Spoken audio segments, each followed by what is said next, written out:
Thanks, Tom.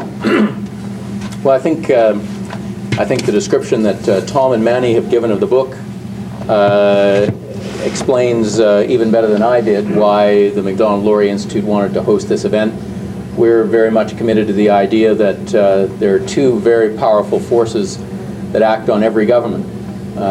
One of them is interest. There are a lot of people out there in the world who have interests in the status quo, and the only way that you can effectively combat interests, even when they're encrusted around a bad old policy and it's very hard to change, the only way you can combat those established status quo interests is with a better idea.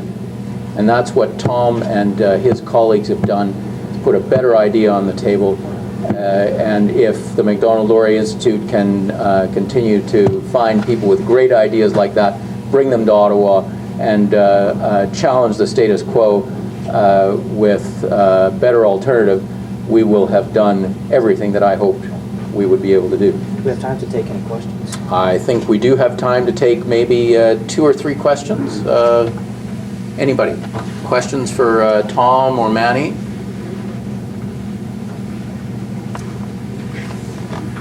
Going up. First question. So thank you. How do you get the message out to Aboriginal communities? How do you communicate? Well, I'll be traveling extensively across the country, meeting at meetings, and wherever I can. I've been doing this now for about 35 years, so I've got extensive contacts with individuals and with organizations right across the country, so it isn't going to pose a problem. Other questions? Yes. Manny, I can see some First Nation leadership having a concern about the effect on the fiduciary relationship with the Crown and narrower fiduciary duty. Do you see any, how would you plan to sort of deal with that with your First Nation colleagues?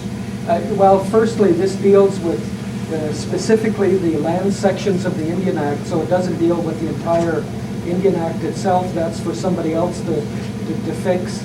As far as the fiduciary responsibility, I'm grown up. I'm 57 years old. I don't want to have the Minister of Indian Affairs tell me what I can and can't do. And so this appeals to those leaders and those communities that have made up their mind that they can stand on their own. Yes. Thanks very much for hosting the event. It's good to meet Mr. Flanagan. Read the first book. I work for the National Inuit Association, and just wondering if you're thinking about going up to the Arctic, where they're not reserves, they're municipalities, but I know a number of Inuit who have built their own homes, and the issues there are having access to banks. There aren't too many banks, and the issues with banks is giving mortgages to people who have a 90-year lease or something on a piece of land. So were you thinking of going and checking out the Arctic to see what the situation is there? Well, one of the things that my philosophical approach is that I have to deal with all indigenous groups of the Americas. And this is something that I view as a life's mission. So I'd be more than happy to go up north. I would say Mike Coates and I would love to accept an invitation during char fishing season. Seal fishing? I'm too much of a humanitarian. One more question. Anybody else? Going? Yes, in the back. Question for both Tom and Manny. What about customary land management tenures? How do you see that being addressed or not addressed by the proposed initiative? Well, I guess Manny may want to comment too. I would suggest that any individuals, and there are tens of thousands of them on reserves who have customary rights, should get the opportunity to convert them into ownership in fee simple.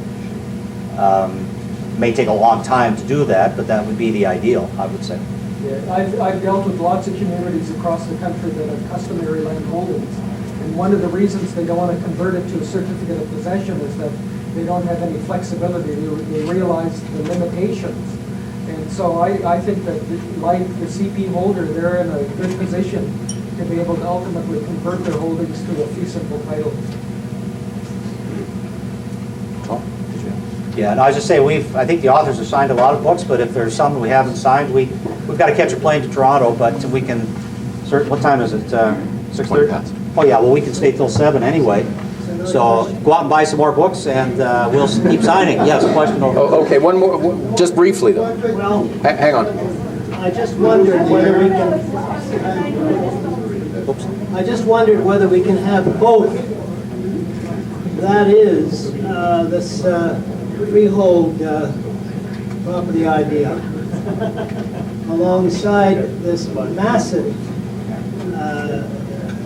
native lands settlements and so on, where we gave away 20% of the entire land mass of the country to 25,000 Aboriginals. And I question whether we, A, can afford to do that, B, whether it's a good idea to have some other collateral regime with freehold ownership attached to it in addition.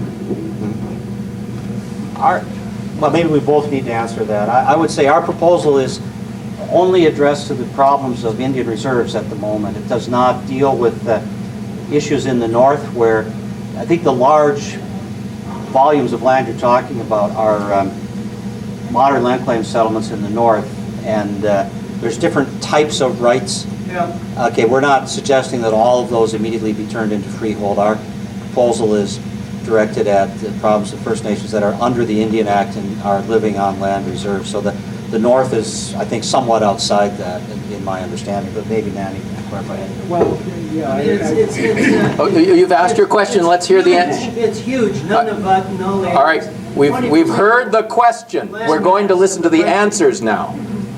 Please. Well, all of these land settlements have got a history to it. And the reason that they were settled were for obvious reasons of accommodation. What I'm trying to do is bring First Nations and indigenous populations to be an integral part of the Federation and an integral part of the global economy. And that's what I hope to achieve. Can we do both? Absolutely. Yeah, I Great. think so. All right. Thank you, ladies and gentlemen.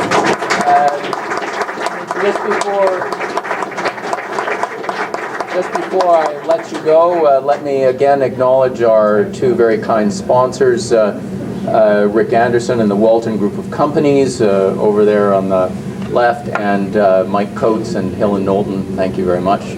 On behalf of the Macdonald-Laurier Institute, thank you very much for coming. Tom and his colleagues will be here until 7, available to sign books and answer any further questions you might have. Thank you so much.